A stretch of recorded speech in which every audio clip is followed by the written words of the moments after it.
Hello, students, and welcome to Prep IAS. I am Shibhangi Sharma, your faculty for History and Culture. Students, as a part of this particular series, we are conducting a crash course for your UPSC CSE prelims, and the topic for today's discussion is going to be press and education developments. Students, this is going to be the last topic for your colonial period, and with this, we are going to end the crash course for our UPSC CSE prelims, history and culture. Before starting the lecture, I would like to wish all my students all the very best for the upcoming examination, and I hope this crash course was helpful for you. Okay, students, with this, let's begin with our last topic, that is press and educational developments. Now, students, we are going to start with the press developments that had happened during the British rule. यहाँ पर basically press की अगर अपन बात करें तो इसको हमें दो लाइंस के अंदर देखना है, दो ब्रांचेस में। एक तो हमें नंबर वन ये देखना है कि भाई इंडिया के अंदर किस तरह के न्यूज़पेपर्स और जर्नल्स जो हैं वो छापे गए during the freedom struggle movement. दूसरा पार्ट जो हमें प्रेस डेवलपमेंट के अंदर देखना है वो इस कॉन्टेक्स्ट में देखना है कि ब्रिटिश सरकार ने इन न्यूज़पेपर्स और जर्नल्स को एक तरह से दबाने के लिए, इनकी वॉइस को मजल डाउन करने के लिए किस तरह की एक्ट्स लगाए।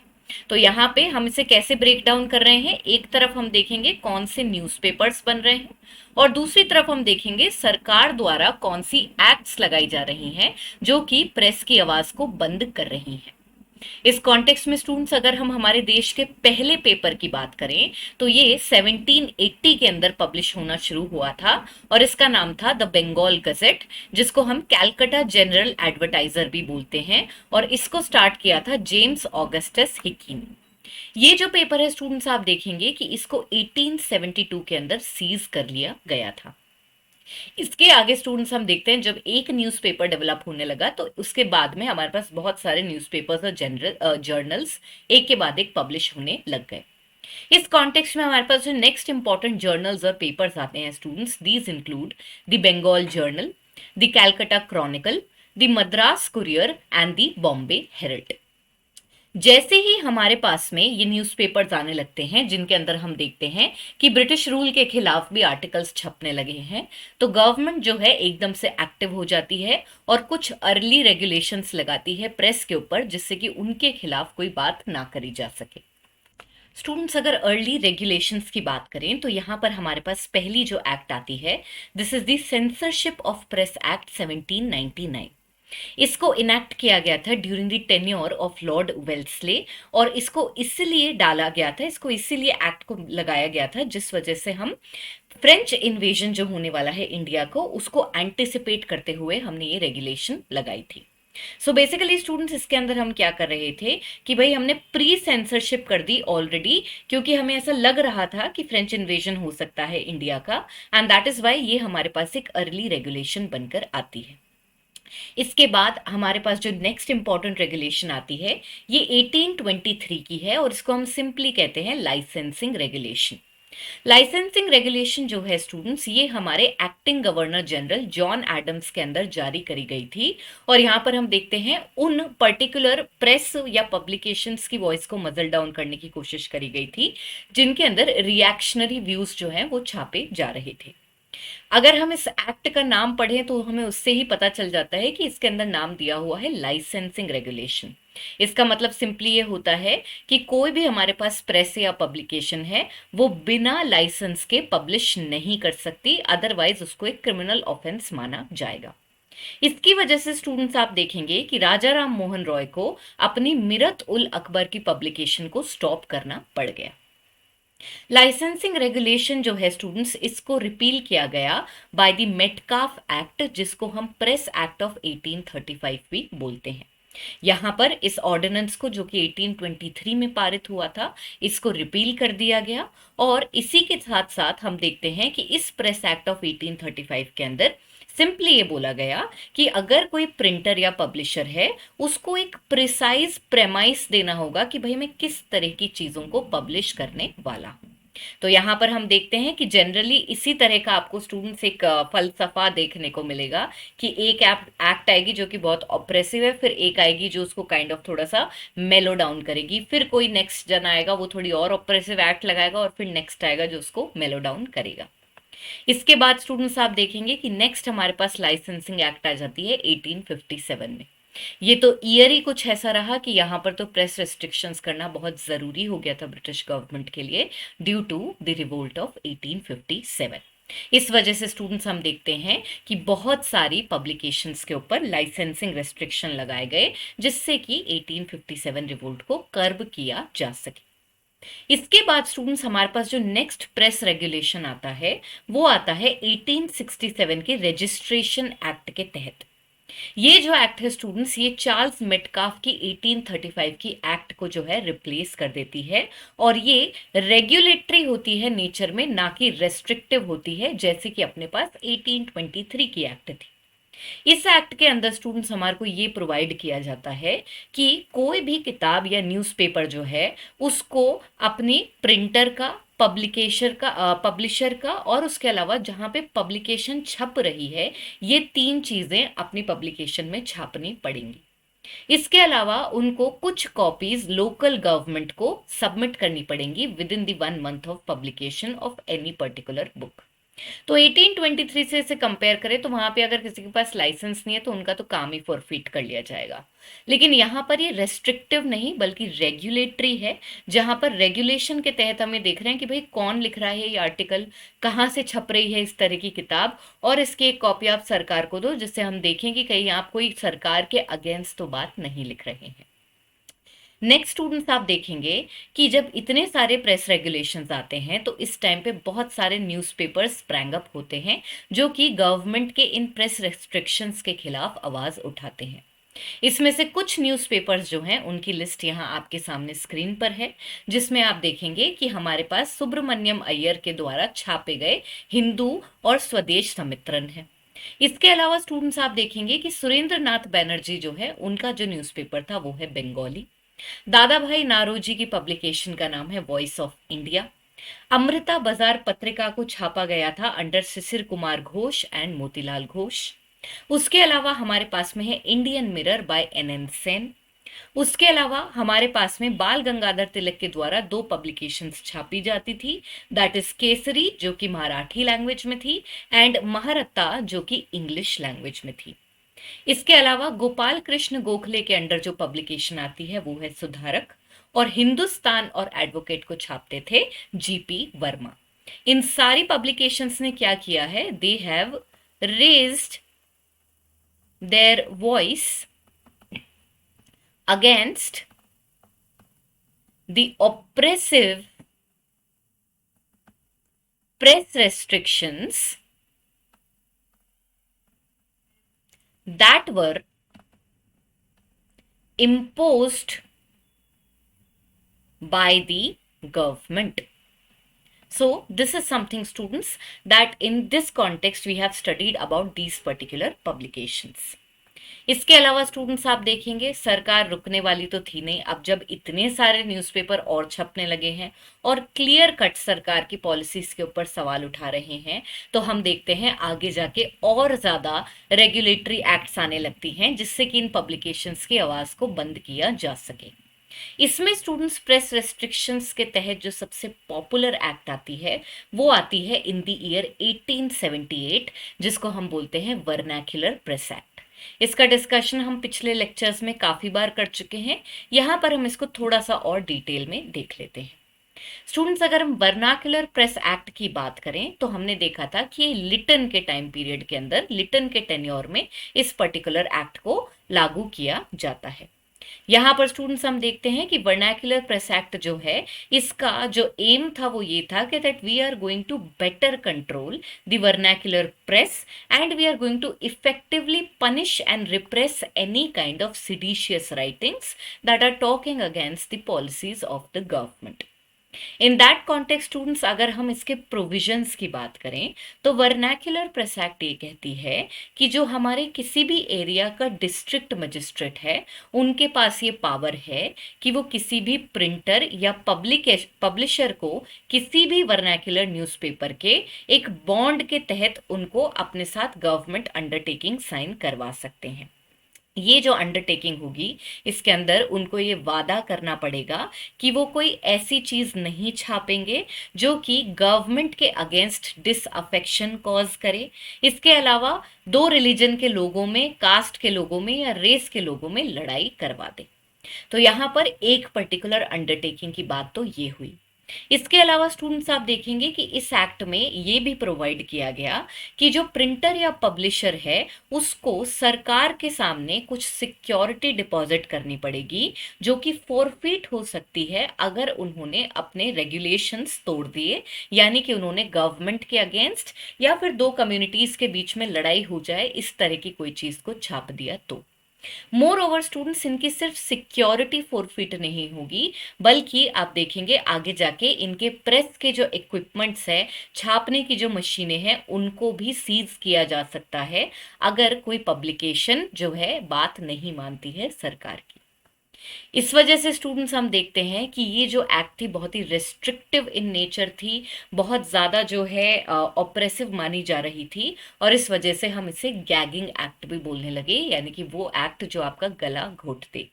इसमें स्टूडेंट्स आप देखेंगे कि अगर हम इस एक्ट के वर्स्ट फीचर्स को अलग से निकाल कर पढ़ें तो यहाँ पर इंग्लिश और वर्नैक्युलर प्रेस के अंदर डिस्क्रिमिनेशन हो रहा है, क्योंकि ये जो रेगुलेशंस हैं सिर्फ वर्नैक्युलर प्रेस पर लगे हैं, ना कि कोई भी इंग्लिश प्रेस के ऊपर।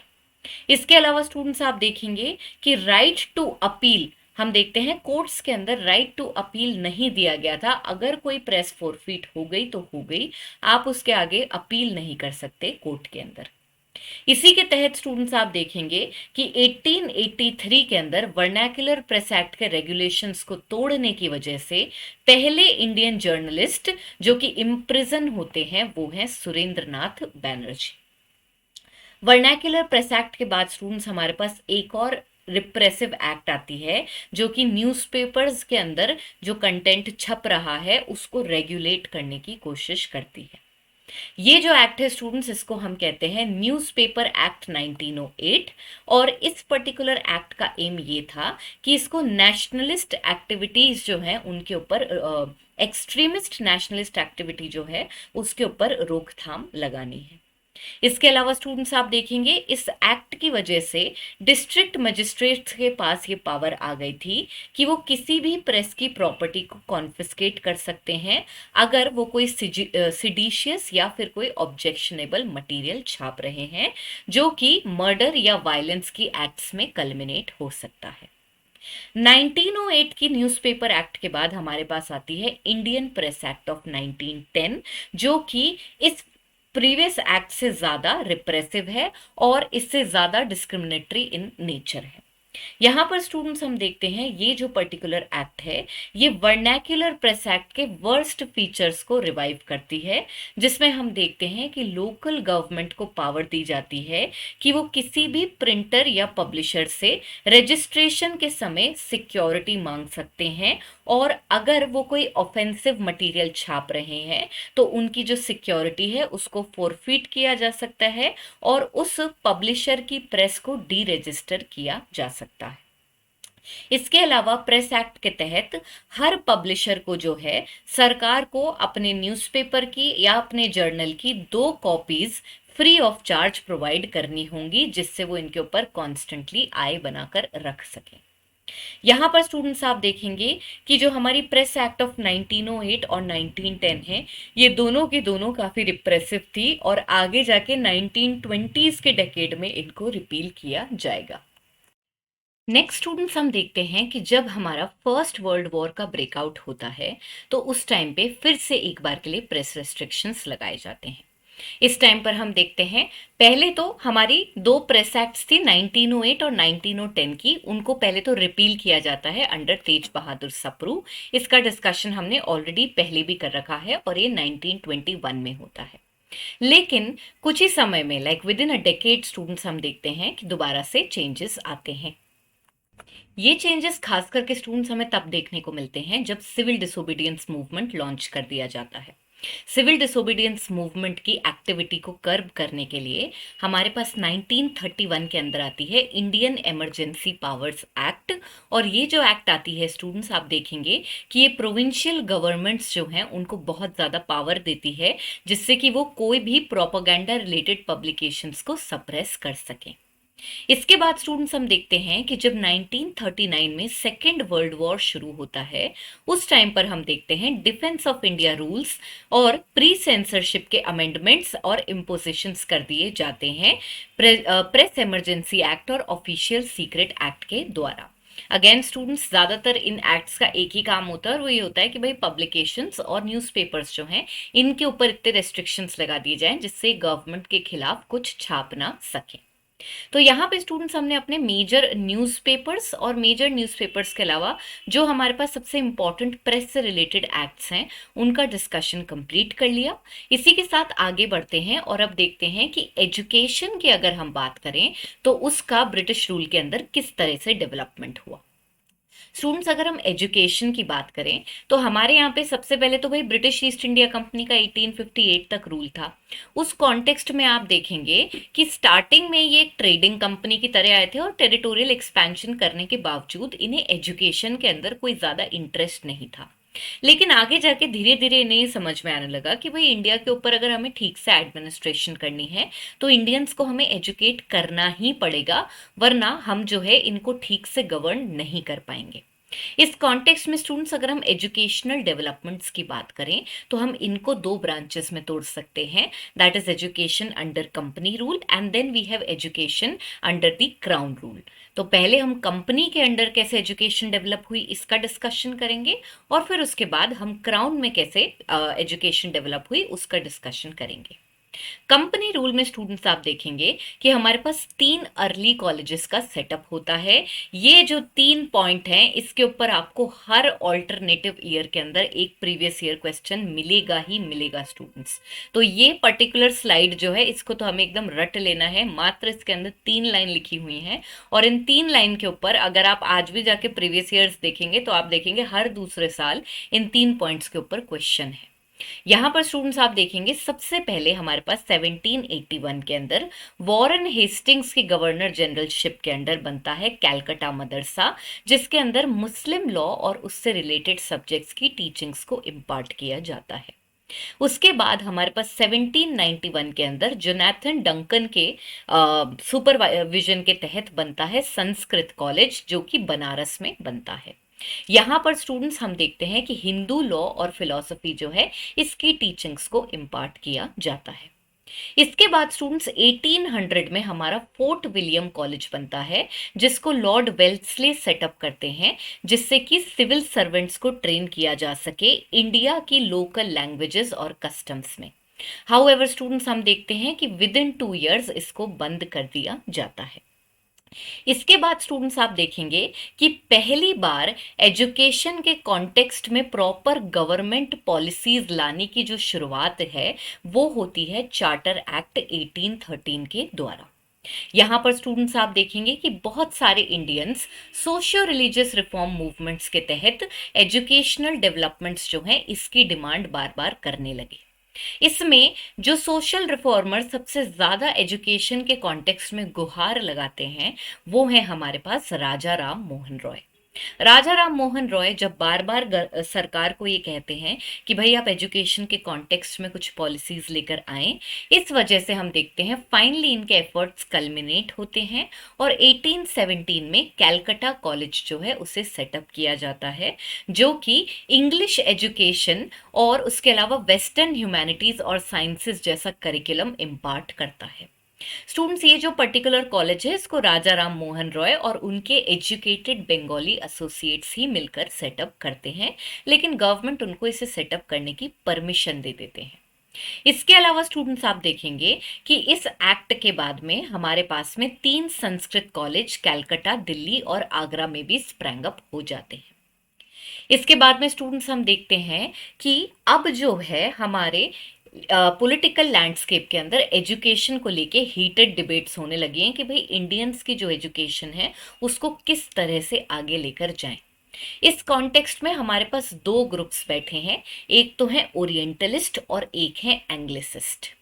ओरिएंटलिस्ट स्टूडेंट्स वो हैं जो कि इंडिया के पास्ट को बहुत ही ब्यूटीफुली रिप्रेजेंट करते थे और वो ये बिलीव करते थे कि इंडिया के पास्ट का भी एक बहुत ही बड़ा ग्रैंड कल्चर रहा है।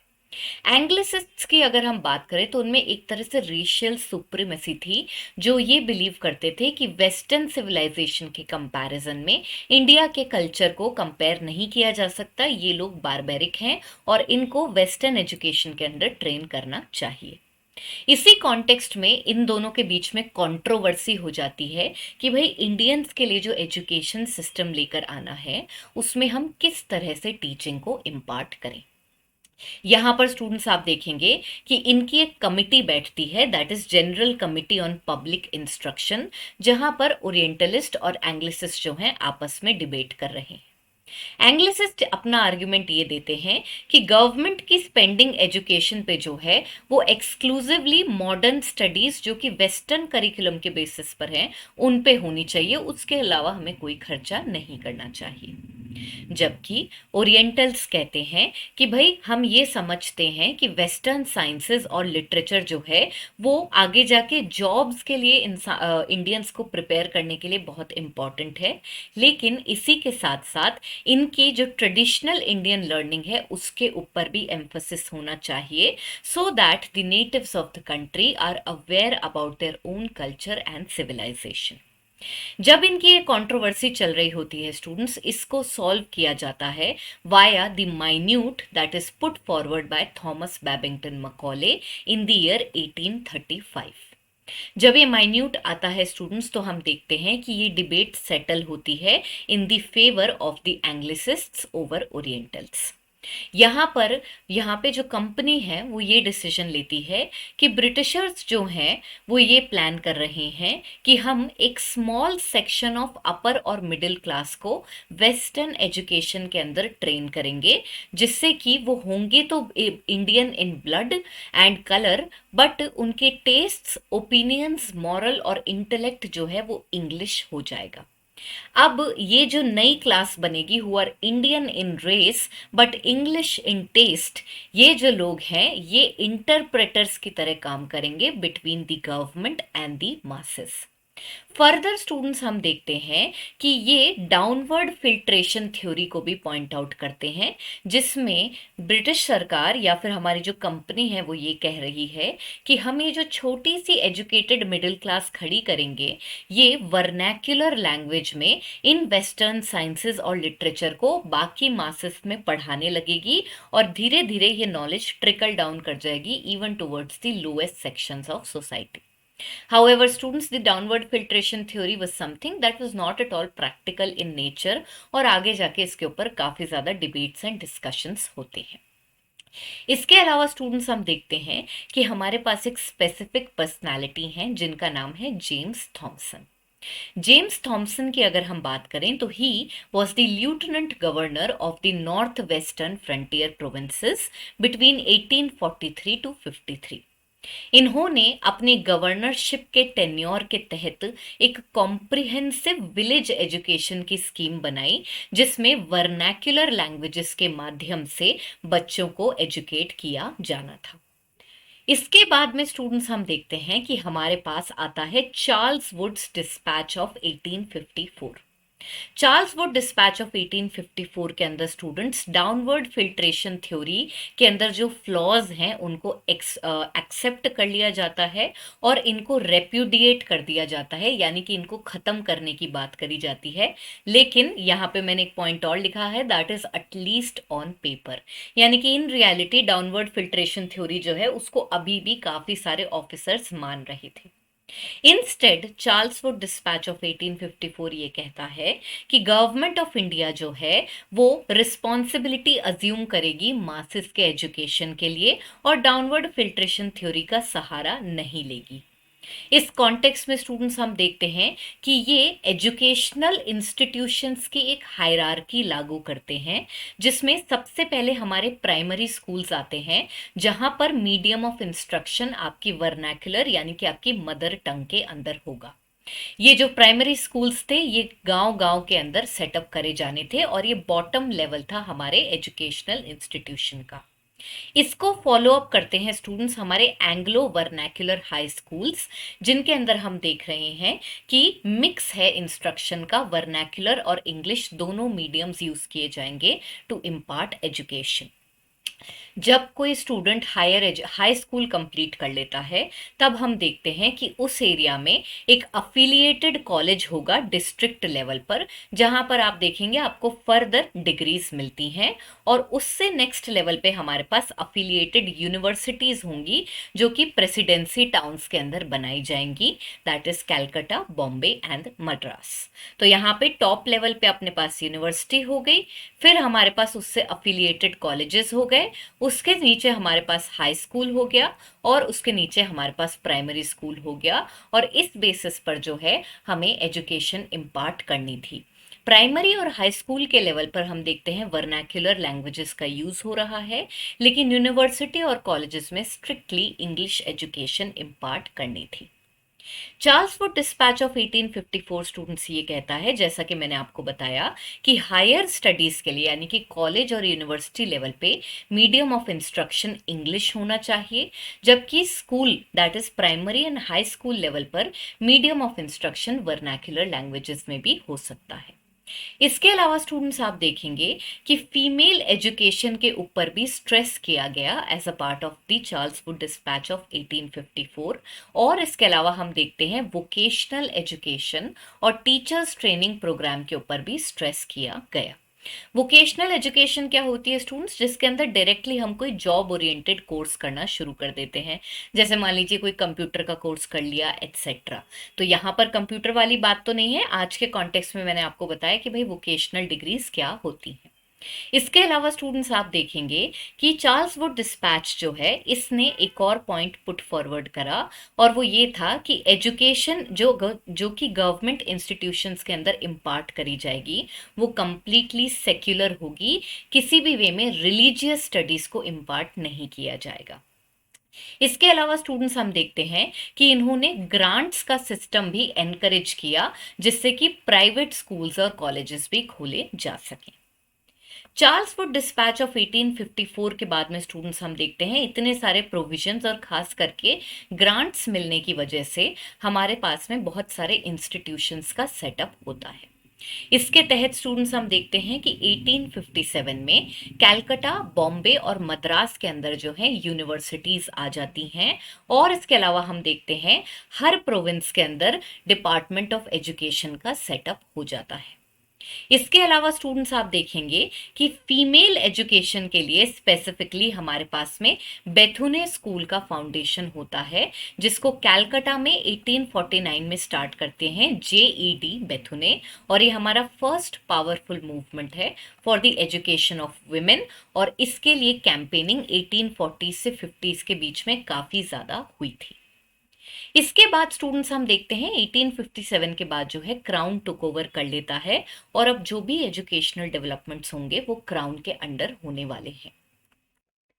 स्टूडेंट्स अगर हम क्राउन की बात करें तो क्राउन के अंडर जो हमारे पास पहला एजुकेशनल डेवलपमेंट आता है that is in the name of a commission which is known as Hunter education commission, जो कि 1882 से 1883 के बीच में लागू करी गई थी।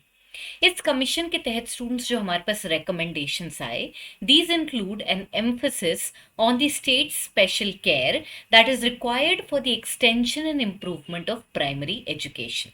सो बेसिकली प्राइमरी एजुकेशन का डेवलपमेंट कैसे होना चाहिए, ये एक की फोकस था हंटर एजुकेशन कमीशन का, और यहाँ पर इन्होंने ये पॉइंट आउट किया कि जो प्राइमरी एजुकेशन है इसको वर्नैक्युलर लैंग्वेज के अंदर इम्पार्ट करना चाहिए। इसके अलावा स्टूडेंट्स हम देखते हैं कि यहाँ पर रेकमेंड किया जाता है control of primary education to the newly set up district and municipal boards. इसके अलावा स्टूडेंट्स हम देखते हैं कि हाई स्कूल्स जो हैं, जो हमारी सेकेंडरी एजुकेशन है, इसके अंदर दो डिविजन्स किए जा रहे हैं, जिसके अंदर हम देखते हैं एक डिवीजन के तहत जो बच्चे पढ़ने में ज़्यादा शार्प हैं वो यूनिवर्सिटी की तरफ जाएंगे, और दूसरी तरफ कई स्टूडेंट्स जो कि डायरेक्टली अपने 8th स्टैंडर्ड को कंप्लीट करके अप्रॉक्स वोकेशनल कोर्सेज लेंगे, जिससे कि they can directly take up jobs. इसके अलावा स्टूडेंट्स हम देखते हैं हंटर एजुकेशन जो है वो इनएडिक्वेट फैसिलिटीज फीमेल एजुकेशन के डोमेन में जो है उनके ऊपर अटेंशन ड्रॉ करने की कोशिश करती है और इनके लिए काम करने का रिकमेंडेशन देती है, specially outside the areas which is outside presidency towns. तो यहाँ पर हम देखते हैं प्रेसिडेंसी टाउन्स के अलावा जो भी एरियाज है वहाँ पे फीमेल एजुकेशन पे बहुत फोकस नहीं किया जाता था, फैसिलिटीज प्रॉपर नहीं थी, और इस चीज को हंटर एजुकेशन कमीशन जो है हाईलाइट कर रही है और इसमें चेंजेस के रिकमेंडेशंस दे रही है। इसके अलावा स्टूडेंट्स आप देखेंगे कि हमारे पास में कुछ और क्वांटिटी के अंदर टीचिंग कम एग्जामिनिंग यूनिवर्सिटीज का सेटअप होता है as a part of the recommendations of Hunter education commission, and these include the Punjab university in 1882 and the Allahabad university in the year 1887। इसके बाद स्टूडेंट्स हम देखते हैं कि कर्जन के टाइम पीरियड के अंदर, कर्जन की वाइसरॉयशिप के टेन्योर के अंदर हमारे पास एक रिप्रेसिव एक्ट आती है विद रिस्पेक्ट टू एजुकेशन। इस एक्ट को हम कहते हैं Indian universities act. Indian universities act की अगर हम बात करें स्टूडेंट्स, तो इसके जो प्रपोजल्स हैं वो सेटअप किए गए थे via a commission which is known as Raleigh commission. तो ये रैली कमीशन जो है स्टूडेंट्स ये 1902 के अंदर आई थी, और इसका काम क्या था? इसका काम था रिकमेंडेशंस देना about the conditions and prospects of university in India, और उसके अलावा इनके इम्प्रूवमेंट, इनकी वर्किंग, उसके अंदर क्या सुधार आए, क्या मेजर्स लिए जाए इन सुधार के लिए, इन सब के रिकमेंडेशंस देने थे रैली कमीशन को। रैली कमीशन के रिकमेंडेशन से जो एक्ट पास हुई स्टूडेंट्स, उसको हम कहते हैं इंडियन यूनिवर्सिटीज एक्ट, जो कि हमने 1904 के अंदर चालू करी है। ये जो एक्ट थी स्टूडेंट्स, टेक्निकली तो इसके अंदर फोकस ये करा जा रहा था कि भाई हमारे को तो यूनिवर्सिटीज़ की कंडीशंस को बेटर करना है, ज़्यादा अच्छे प्रॉस्पेक्ट्स लेकर आने हैं, लेकिन एक्चुअली में जो गवर्नमेंट का ट्विन ऑब्जेक्टिव था वो ये था कि इस यूनिवर्सिटी एक्ट के तहत हम लोग यूनिवर्सिटीज़ पर ग्रेटर गवर्नमेंट कंट्रोल लेके आएंगे, क्योंकि इस टाइम पे universities were becoming the hubs of nationalist activity. यहाँ पर स्टूडेंट्स कुछ अच्छे पॉइंट्स की अगर हम बात करें, तो इंडियन यूनिवर्सिटीज एक्ट ये कहती है कि यूनिवर्सिटीज को स्टडी और रिसर्च की तरफ जो है ज़्यादा अटेंशन देना चाहिए। लेकिन स्टूडेंट्स आप देखेंगे कि यूनिवर्सिटी के अंदर जो भी फेलोज पढ़ रहे हैं, जितने नंबर ऑफ फेलोज हैं और जितने टाइम तक वो अपने ऑफिस को एज अ फेलो होल्ड कर सकते हैं, उसको इन्होंने रिड्यूस कर दिया। और इसके अलावा हम देखते हैं यूनिवर्सिटीज में जितने भी फेलोज अब नॉमिनेट होंगे, उसमें से मैक्सिमम नंबर ऑफ फेलोज को गवर्नमेंट अपॉइंट करेगी। तो यहाँ पर आ गया, ये हमारा कर्व शुरू हो गया है यहाँ पर, कि कैसे अगर हम फेलोज जो है उनको गवर्नमेंट ही अपॉइंट करेगी, तो वो देख के करेगी कि कहीं ये फ्रीडम स्ट्रगल का पार्ट में है या नहीं है। इसके अलावा स्टूडेंट्स हम देखते हैं कि गवर्नमेंट जो है यूनिवर्सिटीज के ऊपर एक वीटो पावर की तरह कैप्चर कर लेती है। इनके पास ये वीटो है कि यूनिवर्सिटी के सेनेट रेगुलेशंस जो हैं उनको टॉपल डाउन कर सकते हैं और इनके अंदर अमेंडमेंट्स ला सकते हैं, या फिर कंप्लीटली कोई भी रेगुलेशन को हटा के अपना खुद का रेगुलेशन पास कर सकते हैं। अगेन स्टूडेंट्स, ये पर्टिकुलर पॉइंट भी हमें फिर से क्या दिखा रहा है कि हम यूनिवर्सिटीज के ऊपर ग्रेटर कंट्रोल लाने की कोशिश कर रहे हैं, जिससे कि यहाँ पर नेशनलिस्ट एक्टिविटी को कर्व किया जा सके। इसके अलावा स्टूडेंट्स हम देखते हैं कि affiliation of private colleges towards a university is something जिसके लिए कंडीशंस को और ज़्यादा स्ट्रिक्ट कर दिया गया, क्योंकि प्राइवेट कॉलेजेस जो हैं इनके ऊपर आप देखेंगे बहुत ज़्यादा कंट्रोल किया जा नहीं सकता था। इस वजह से इनके अफिलिएशन को ही स्ट्रिक्ट कर दिया कि ये फर्स्ट प्लेस में यहाँ बच्चे पहुंचे ही ना। इसके अलावा स्टूडेंट्स आप देखेंगे कि हायर एजुकेशन और यूनिवर्सिटीज के क्वालिटी के इम्प्रूवमेंट के लिए हर साल 5 लाख रुपए जो हैं वो सैंक्शन करे जाने लगे 5 साल के लिए। तो ये जो था स्टूडेंट्स, ये हमारे पास में एक पॉजिटिव पॉइंट है। उसके अलावा रिसर्च के ऊपर फोकस पॉजिटिव पॉइंट है। लेकिन ये जो बीच में हमने 3 पॉइंट्स पढ़े हैं, इससे हमें ये दिखता है कि कर्जन डेलिबरेटली यूनिवर्सिटीज के ऊपर कंट्रोल करना चाहते थे, जिससे कि क्या हो भाई, जिससे कि ये हो कि यहाँ पे नेशनलिस्ट एक्टिविटी को कर्ब किया जा सके। इसके बाद में स्टूडेंट्स हम देखते हैं 1913 में हमारे पास में गवर्नमेंट की रेजोल्यूशन आती है ऑन द एजुकेशन पॉलिसी। इस रेजोल्यूशन से पहले हमारे पास एक डेवलपमेंट होता है 1906 में। इस डेवलपमेंट के तहत स्टूडेंट्स आप देखेंगे कि बड़ौदा, जो कि एक बहुत ही प्रोग्रेसिव स्टेट था, इन्होंने कंपल्सरी प्राइमरी एजुकेशन को इंट्रोड्यूस कर दिया था अपनी सारी टेरिटरीज के अंदर। इसके बाद हमारे पास गवर्नमेंट का रेजोल्यूशन आता है 1913 में। यहां पर जो गवर्नमेंट है वो क्लियरली बोलती है कि हम कंपल्सरी एजुकेशन की रिस्पॉन्सिबिलिटी तो बिल्कुल भी नहीं लेने वाले हैं। हाँ, हम ये जरूर एक्सेप्ट करेंगे कि हम इस तरह की पॉलिसीज बनाएंगे जिससे कि इलिटरेसी को रिमूव किया जा सके, और इसी के तहत वो प्रोविंशियल गवर्नमेंट्स को अर्ज करते हैं कि आप कुछ ऐसे स्टेप्स लें जिसकी वजह से एटलीस्ट एलिमेंट्री एजुकेशन जो है उसको फ्री में प्रोवाइड किया जा सके towards the poorer and backward sections of the society. तो बड़ौदा वाला जो डेवलपमेंट है स्टूडेंट्स, इसको तो हमें बहुत अच्छे से याद रखना है। ये अपने पास पहला स्टेट है जो कि क्या कर रहा है, कंपल्सरी प्राइमरी एजुकेशन इंट्रोड्यूस कर रहा है। लेकिन जब हमारे पास गवर्नमेंट रेजोल्यूशन आता है 1913 का, तो यहाँ पर हम क्लियरली देखते हैं कि भाई ये जो लोग हैं ये क्लियरली बोल रहे हैं कि भाई हम कंप्लीटली कंपल्सरी फ्री एजुकेशन का जिम्मा तो नहीं उठाने वाले। इंस्टेड हम क्या कर रहे हैं, हम प्रोविंशियल गवर्नमेंट्स को अर्ज करेंगे कि आप अपने हिसाब से ये स्टेप्स लें कि एटलीस्ट जो गरीब बच्चे हैं उनको एलिमेंट्री एजुकेशन फ्री में मिल जाए। इसके बाद स्टूडेंट्स हम देखते हैं कि हमारे पास नेक्स्ट जो एजुकेशन से रिलेटेड कमीशन आती है, this is our Sadler university commission, जो कि 1917 से 1919 के बीच में आती है। ये जो कमीशन है स्टूडेंट्स, इसको सेटअप किया गया था to study and report the problems of Calcutta university, लेकिन इसकी जो रिकमेंडेशंस थी वो मोर और लेस बाकी सारी यूनिवर्सिटीज पर भी एप्लीकेबल थी। इस कमीशन की जो रिपोर्ट आती है स्टूडेंट्स, उसमें हमें काफी सारी रिकमेंडेशंस मिलती हैं, सच एज यहाँ पर ये बोला जाता है कि स्कूल का जो कोर्स है उसका टोटल टेन्योर 12 साल का होना चाहिए। इसके बाद यहाँ पे रेकमेंड किया गया कि स्टूडेंट्स को यूनिवर्सिटी तब एंटर करनी चाहिए जब वो एक इंटरमीडिएट स्टेज को पास कर ले रादर देन दी मैट्रिक। तो पहले क्या होता था, 10th के बाद ही आप कॉलेज यूनिवर्सिटी एंटर कर सकते थे, लेकिन यहाँ पर इन्होंने बोला है कि एक और मैट्रिक के बाद एक और इंटरमीडिएट स्टेज होनी चाहिए जिसको अब हम 12th स्टैंडर्ड बोलते हैं, जिसके बाद में आप 3 ईयर डिग्री कोर्स कर सकते हैं यूनिवर्सिटी के अंदर। तो ये जो पॉइंट्स हैं ये हमें सैडलर यूनिवर्सिटी कमीशन में देखने को मिले। इसके अलावा स्टूडेंट्स आप देखेंगे कि यहां पर रेकमेंड किया गया कि यूनिवर्सिटी के फंक्शंस को कंप्लीटली सेंट्रलाइज कर देना चाहिए और एक यूनिवर्सिटी को एक unitary residential teaching autonomous body बनाना चाहिए, ना कि scattered affiliated colleges. So basically इस पॉइंट का मतलब ये है कि यूनिवर्सिटी जो है एक बड़े से एरिया के अंदर फैली हुई होनी चाहिए, एक सेंट्रलाइज्ड एरिया होना चाहिए जिसके अंदर अपने पास डिफरेंट डिफरेंट डिपार्टमेंट्स है, ना कि ऐसा कि भाई 10 किलोमीटर दूर एक कॉलेज है, फिर 30 किलोमीटर दूर एक कॉलेज है और वो सब एक रैंडम बिल्डिंग जो अपने आप को यूनिवर्सिटी बोल रही है उससे एसोसिएटेड है। तो इस पॉइंट को जो है सैडलर यूनिवर्सिटी कमीशन ने हाईलाइट किया। इसके अलावा स्टूडेंट्स इनके रिकमेंडेशंस में फीमेल एजुकेशन के ऊपर भी स्ट्रेस किया गया। यहां पर बोला गया फीमेल एजुकेशन, उसके अलावा applied scientific and technological education, और उसके अलावा टीचर ट्रेनिंग का जो प्रोग्राम है, ये 3 चीजें ऐसी हैं जिनके अंदर हमारे को फोकस करना चाहिए। और इसके अलावा प्रोफेशनल और वोकेशनल कॉलेजेस जो हैं इनका नंबर इंक्रीज करना चाहिए जिससे कि हम ज्यादा से ज्यादा लोगों को जॉब्स प्रोवाइड कर सकें।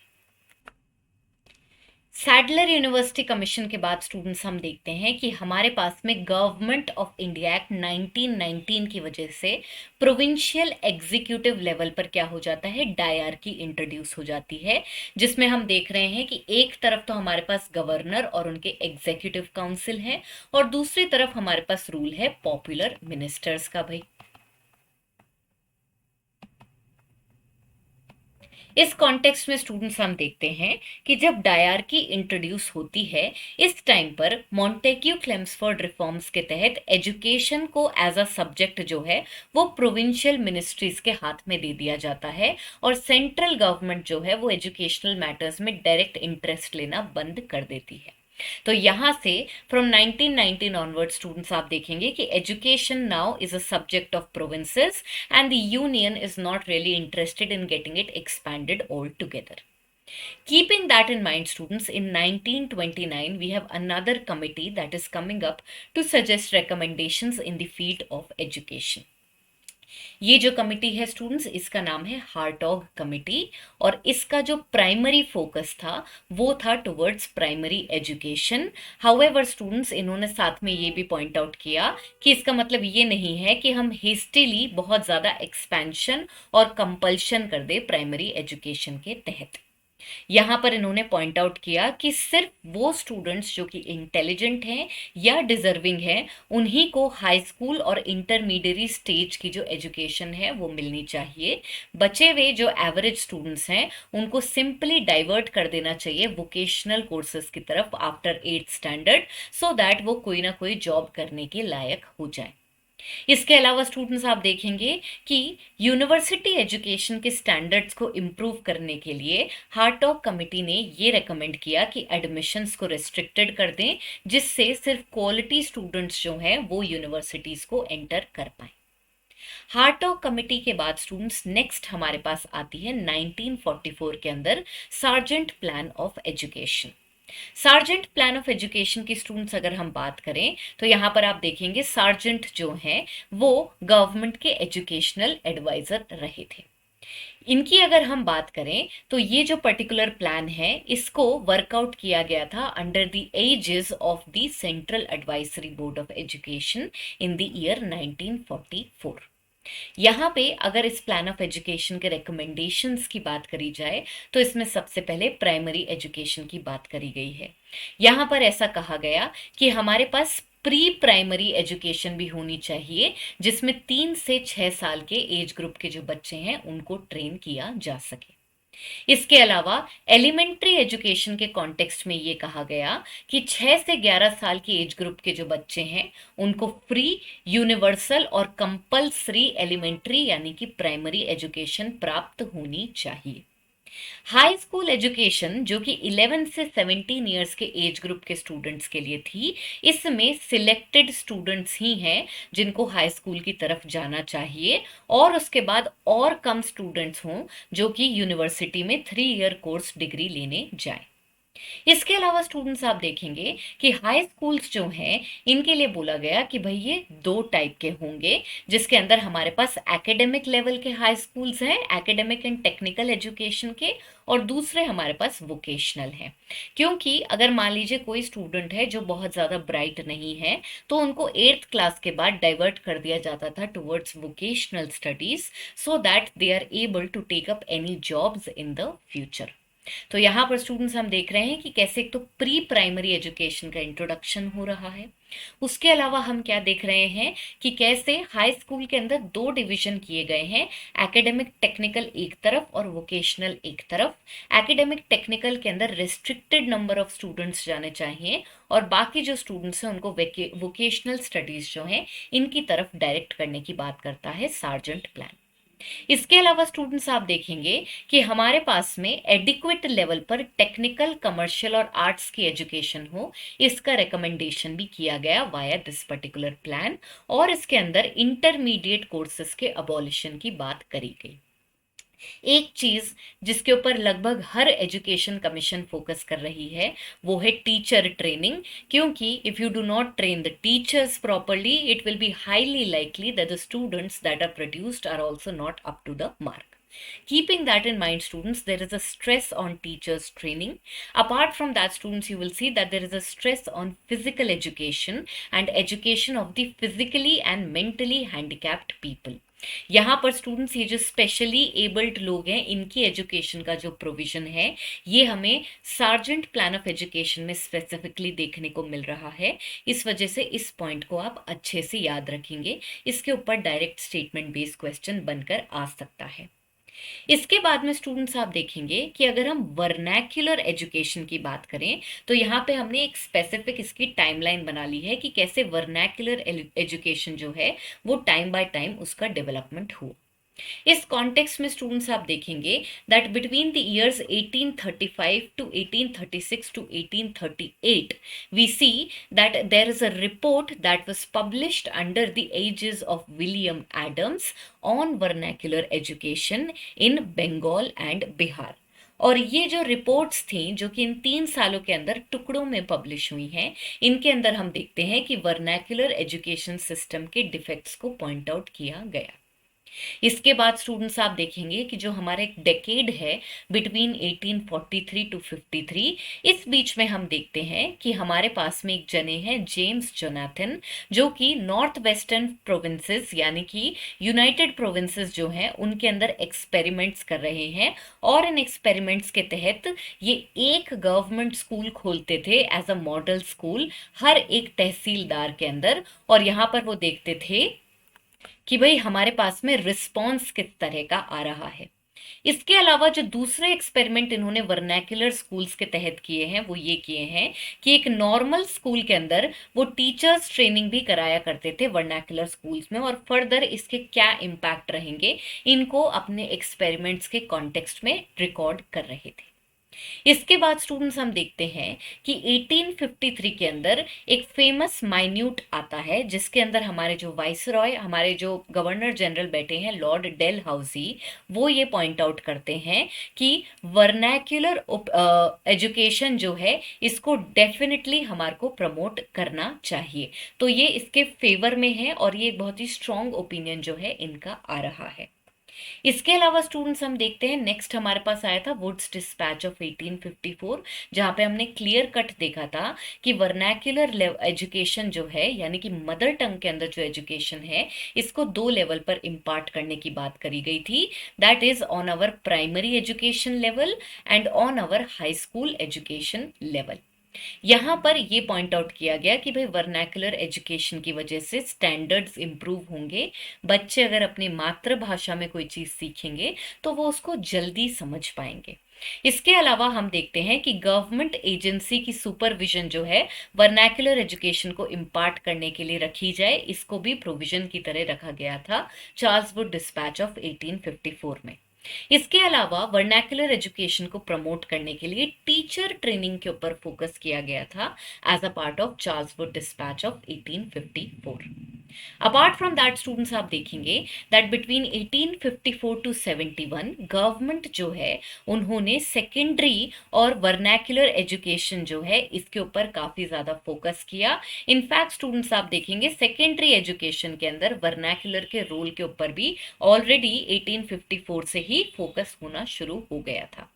इस कॉन्टेक्स्ट में जब हमारे को इतने सारे रिकमेंडेशंस मिले तो हम देखते हैं एक के बाद एक बहुत सारे वर्नैकुलर स्कूल्स बनने लगे और इनका नंबर काफी भारी तादाद के अंदर बढ़ गया।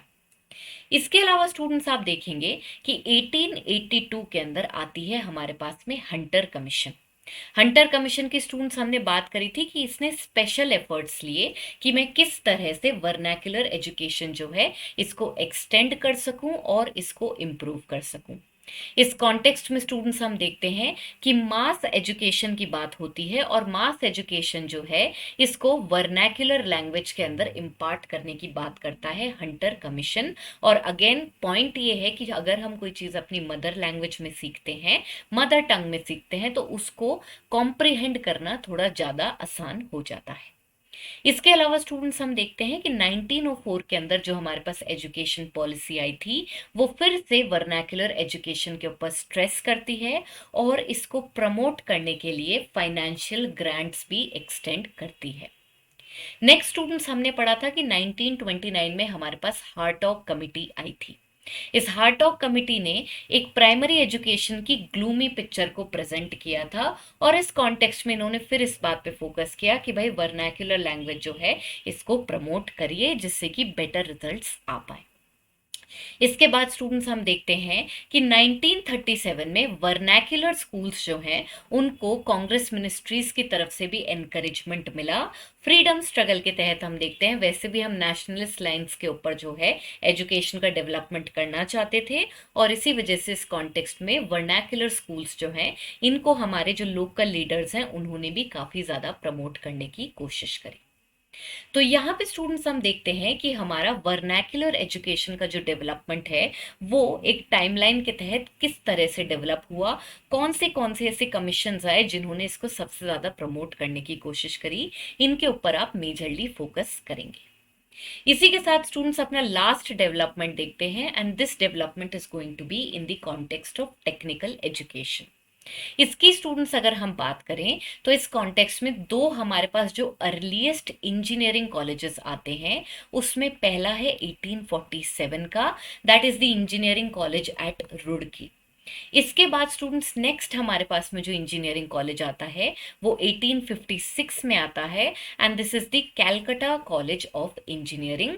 और ये दोनों के दोनों टेक्निकल एजुकेशन को इम्पार्ट करने की तरफ फोकस कर रहे होते हैं। तो यहाँ पे स्टूडेंट्स हमारा प्रेस और एजुकेशनल डेवलपमेंट का डिस्कशन कंप्लीट होता है। इसी के साथ स्टूडेंट्स हमारा हिस्ट्री का जो क्रैश कोर्स है इसका डिस्कशन भी कंप्लीट होता है। ऑल इन ऑल हम लोग अपने सिलेबस का ऑलमोस्ट 80 to 90% इस क्रैश कोर्स के माध्यम से ही डिस्कशन कंप्लीट कर चुके हैं। स्टूडेंट्स मैं आपको रिक्वेस्ट करूंगी कि इन पीडीएफ्स को जो है आप अच्छी तरह से यूज करें। इनके अंदर बहुत सारा कंटेंट क्रोनोलॉजिकली अरेंज्ड है। अगर हम अपनी एक तरह से पॉलिसी की बात करें कि भाई मैम किस तरह से हमारे को पढ़ना चाहिए और किस चीज़ के ऊपर पहले फोकस करें, तो स्टूडेंट्स हमारा 2022 का पेपर देखने के बाद मैं आपको ये बिल्कुल रेकमेंड नहीं करूंगी कि आप सिर्फ मॉडर्न पे फोकस करें और एंशंट और मिडिवल को भूल जाएं। क्यों भाई? क्योंकि हमारे 18 क्वेश्चन आए थे 2022 में, और उसके अंदर हम देखते हैं कि 16 क्वेश्चन स्टूडेंट्स एंशंट, मिडिवल और आर्ट एंड कल्चर से आ गए। मात्र हमारे पास 2 से 2.5 क्वेश्चन थे। 2.5 भी मैं इसलिए कह रही हूँ क्योंकि एक क्वेश्चन के अंदर एक स्टेटमेंट मॉडर्न का आ गया था, बाकी सारा फोकस एंशिएंट, मिडिवल और आर्ट एंड कल्चर पे आ गया था। इसी वजह से आप लोग जो मुझे कमेंट्स में भी लिखते रहते हैं मैम मिडिवल तो क्या ही पढ़ें, ये तो क्या ही पढ़ें, इसीलिए हम आपके लिए प्रीवियस ईयर एनालिसिस लेकर आते हैं। अगर आपके पास मान लीजिए हिस्ट्री के 20 क्वेश्चन आ रहे हैं और उन 20 क्वेश्चन में से आपके पास 4 क्वेश्चन भी मिडिवल से आ गए, तो कैसे मिडिवल छोड़ी जा सकती है? क्या 4 एक छोटा नंबर है? बिल्कुल भी छोटा नंबर नहीं है। बिसाइड स्टूडेंट्स आप देखेंगे कि अगर अपने पास में जो क्वेश्चंस आ रहे हैं एटलीस्ट हम एनसीईआरटी तो प्रिपेयर कर सकते हैं। मैं आपको ये नहीं कह रही कि भाई आप बैठ के रोमिला थापर पढ़ें, उपिंदर सिंह पढ़ें, सतीश चंद्रा की पब्लिकेशन की तरफ चले जाएं, इतनी डेप्थ नहीं कह रहे, बट एटलीस्ट एनसीईआरटी लेवल की इंफॉर्मेशन होना तो मस्ट होता है। तो इस कॉन्टेक्स्ट में स्टूडेंट्स हाँ हम ये जरूर कर सकते हैं कि with in a time period हम कुछ टॉपिक्स को प्रायोरिटाइज कर सकते हैं, लेकिन पूरा पूरा टाइम पीरियड मैं आपको रिक्वेस्ट करूंगी कि प्लीज आप बिल्कुल नहीं छोड़ें। अगर अपन प्रायोरिटी की बात करें तो एक क्विक डिस्कशन कर लेते हैं कि भाई एंशियंट, मिडिवल, कॉलोनियल पीरियड और आर्ट एंड कल्चर, इनके अंदर हमें किन किन चीजों पे फोकस करना चाहिए। एंशियंट पीरियड की अगर हम बात करें स्टूडेंट्स तो आपको हड़प्पन सिविलाइजेशन का तो हर पार्ट पढ़ लेना है। हड़प्पन सिविलाइजेशन से हमारे पास क्वेश्चंस आते हैं। हड़प्पा के बाद स्टूडेंट्स हमारे पास में नेक्स्ट फोकस का जो पॉइंट होना चाहिए वो होने चाहिए हमारे मौर्यास। मौर्यास के अंदर आप देखेंगे अशोकन इडिक्ट्स हो गए, अशोक के रेन में जो स्कल्पचर्स बने हैं, जो भी हमारे पास कोर्ट आर्ट बनी है, ये सारे जो पॉइंट्स हो गए, अशोक की जो एडमिनिस्ट्रेशन है, ये सारे पॉइंट्स के ऊपर आपको फोकस करना है। मौर्यस के बाद में स्टूडेंट्स आप देखेंगे हमारे पास में आते हैं एक और important dynasty, that is Gupta's. Gupta's की अगर हम बात करें तो इस कॉन्टेक्स्ट में जो भी कल्चरल डेवलपमेंट्स हुए हैं, क्या क्या किताबें लिखी गई, किस तरह के कॉइन्स थे, अजंता एलोरा का डेवलपमेंट होना, ये सारे जो पॉइंट्स हैं स्टूडेंट्स इनके ऊपर आप ध्यान देंगे। इसके अलावा स्टूडेंट्स आप देखेंगे कि हमारे पास डीप साउथ के अंदर जो संगम पीरियड है, इस पर्टिकुलर पॉइंट पर आप ध्यान देंगे और खास करके संगम लिटरेचर पे जो है आपका बहुत ज्यादा फोकस रहेगा। इसके अलावा अगर हम अर्ली मिडिवल पीरियड की बात करें तो अगर आपको कंफ्यूजन रहता है कि भाई मैम इतनी सारी डायनेस्टीज हैं, वैसे तो क्रैश कोर्स में मैंने आपको लगभग हर डायनेस्टी पढ़ा दी है, तो यहाँ पे एटलीस्ट हमारे फोकस होना चाहिए कि हम मेजर डायनेस्टी जो है इनकी एक लिस्ट बना लें। उसके अलावा इनके फाउंडर, इनके लास्ट रूलर और जो इनके सबसे इंपॉर्टेंट रूलर्स रहे हैं उनके नाम एक जगह लिख कर रख लें, जिससे आपके सामने अगर किसी रूलर का नाम आता है तो आपको ये पता हो कि हाँ भाई ये कादम्ब डायनेस्टी का है या फिर ये कालाचुरी डायनेस्टी का है, so on and so fourth. Medieval period की तरफ अगर हम चलें स्टूडेंट्स तो जो हमारा चोलास का डेवलपमेंट हुआ है इसके ऊपर जो है आप लोग अच्छे से फोकस करेंगे। चोलास के बाद में स्टूडेंट्स आप देखेंगे कि दिल्ली सल्तनत की अगर हम बात करें तो दिल्ली सल्तनत के अंदर पिछले 2 साल से लगातार तो मंगोल इन्वेजन के ऊपर क्वेश्चन आ रहा है। इसलिए मैंने आपको कहा था कि भाई मंगोल इन्वेजन अपन ठीक से पढ़ेंगे।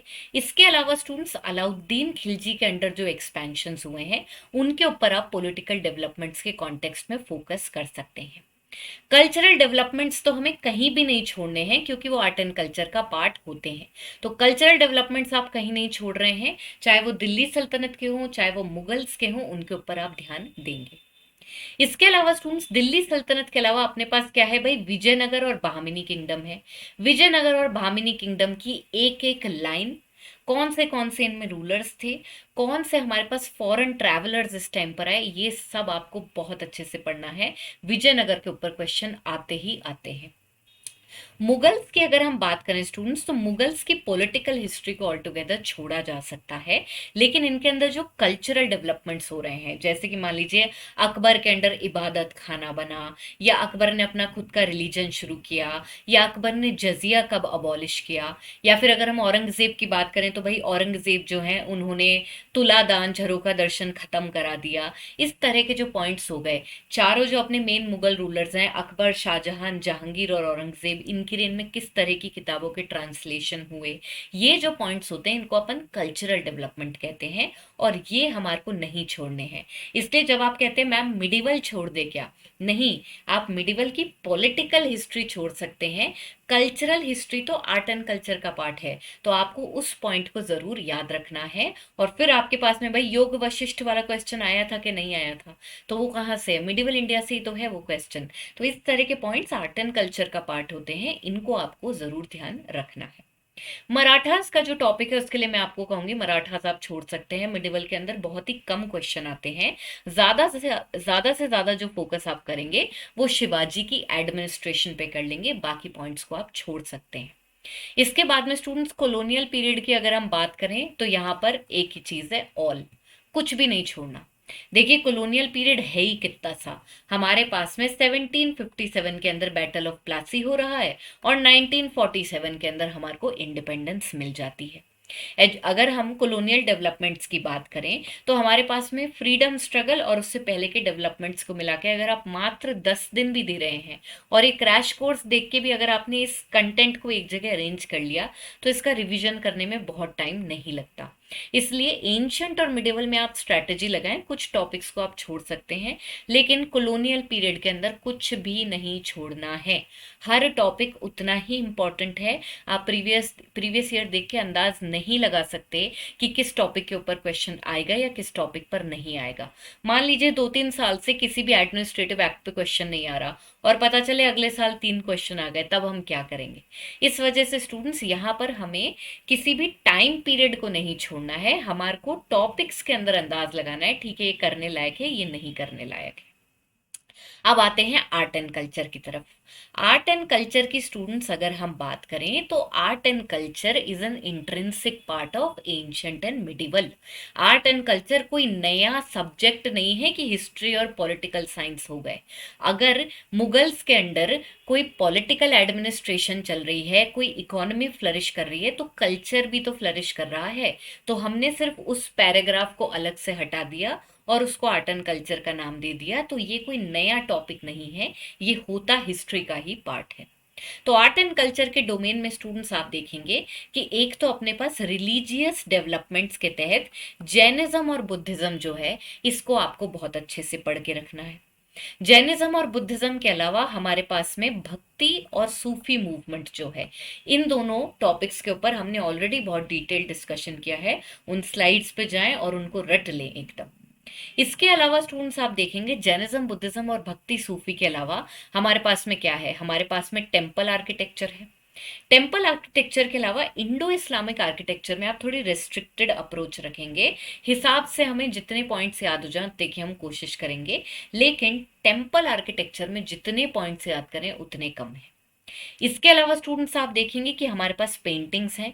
पेंटिंग्स में स्टूडेंट्स आप फोक आर्ट्स के ऊपर ज़रूर ध्यान देंगे, फोक पेंटिंग्स के ऊपर सवाल काफ़ी आते हैं। और उसके अलावा हमारे एंशंट इंडिया के टेम्पल्स में जो पेंटिंग्स मिलती हैं इन पर भी आप ज़रूर फोकस करेंगे। पेंटिंग्स के अलावा स्टूडेंट्स हमारे पास में क्या है, पेंटिंग्स के अलावा हमारे पास में है स्कल्पचर। स्कल्पचर के तहत अपने पास क्या है भाई, Mathura Gandhara Amaravati school of art हो गया, उसके अलावा अपना सारनाथ स्कूल ऑफ स्कल्पचर हो गया।